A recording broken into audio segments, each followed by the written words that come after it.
मेरे कारण आज योद्धा संकट में है और मैं उनके लिए कुछ भी नहीं कर पा रही हूँ।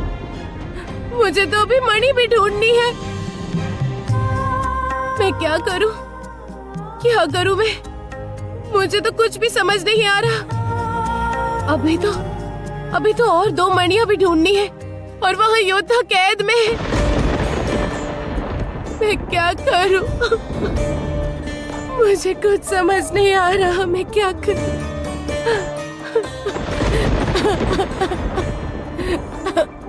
योद्धा!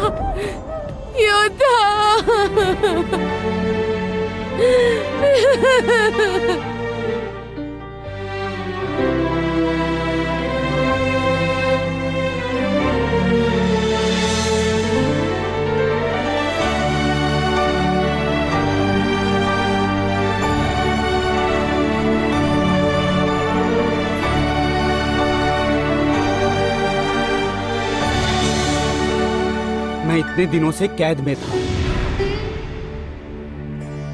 परंतु आज मैं मुक्त हूं।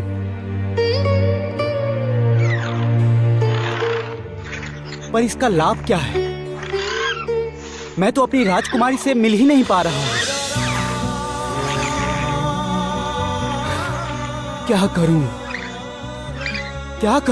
करूं ताकि मैं अपनी राजकुमारी से मिल पाऊं?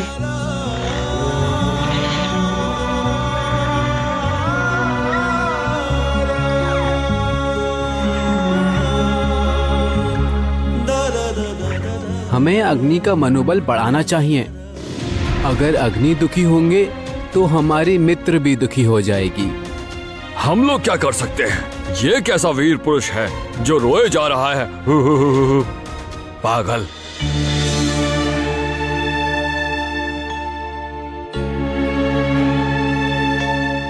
अग्नि ऐसे हाल में? और पता नहीं रोहिणी वहाँ कैसी होगी।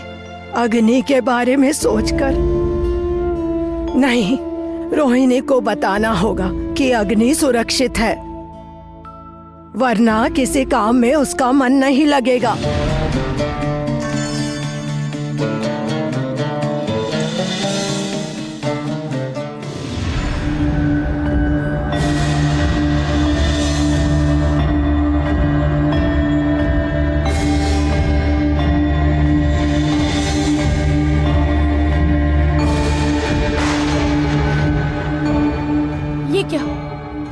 उस वृक्ष पर नेत्र कैसे आ गए?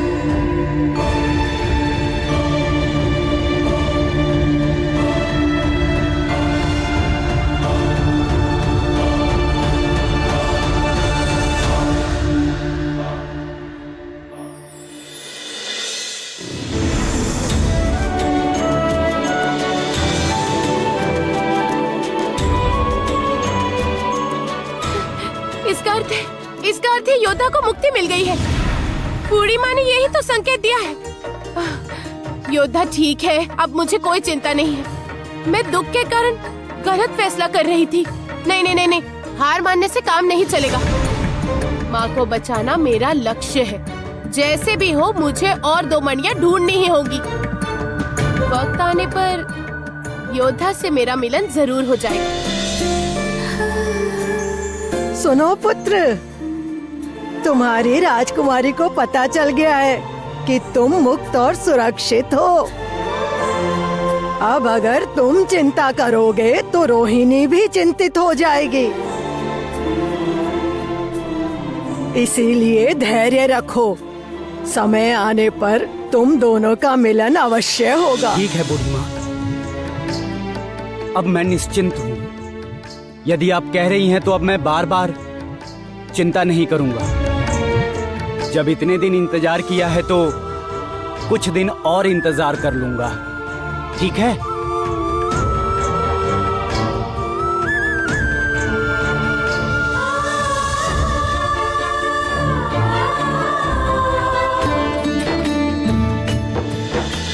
आज तुम्हारे कारण निद्रापुरी अभिशाप से मुक्त हुआ है। हम सदैव तुम्हारे आभारी रहेंगे रोहिणी। हम तुम्हें कभी नहीं भूल पाएंगे। हम नहीं जानते किस प्रकार तुम्हारा आभार व्यक्त करें। सच में रोहिणी, हम तुम्हें कभी नहीं भूल पाएंगे।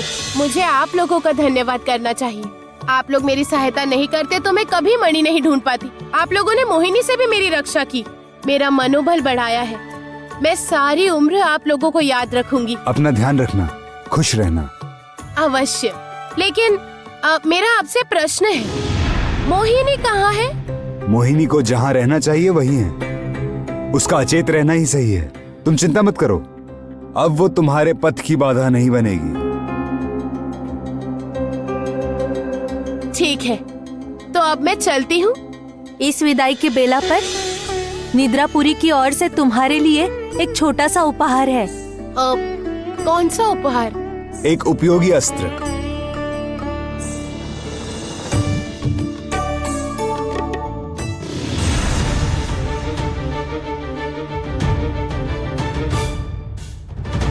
डरो मत रोहिणी, मैं जैसा कह रही हूँ वैसा करो।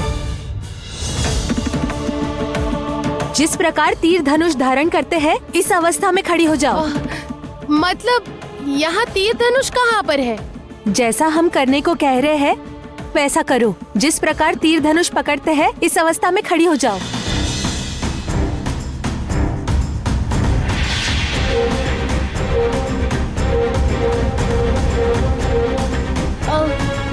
ये क्या है? ये निद्रापुरी की तरफ से एक सामान्य उपहार है। लेकिन ये तो ये निद्रा बाण है, लेकिन याद रखना ये बाण तुम सिर्फ एक बार उपयोग कर सकती हो। इसका उपयोग करके तुम किसी को भी ऐसी नींद सुला सकती हो कि वो मरेगा भी नहीं और नींद से उठने की उसकी क्षमता भी नहीं होगी। सही कहा। जब भी इसका उपयोग करना चाहोगी, इस प्रकार स्मरण करने से ये तुम्हारे पास आ जाएगा। ये कभी ना कभी अवश्य तुम्हारे काम आएगा। अब तुम हाथ नीचे कर सकती हो।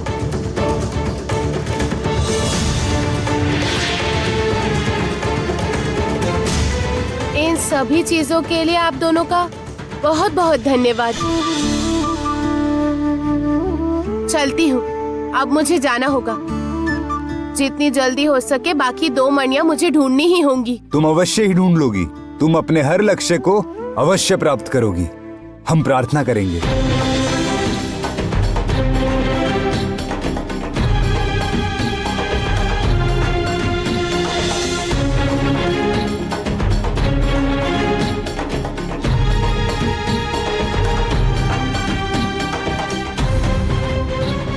बहुत देर हो चुकी है। जितनी जल्दी हो सके मुझे बाकी 2 मणियां ढूंढकर अपनी माँ को बचाना ही होगा।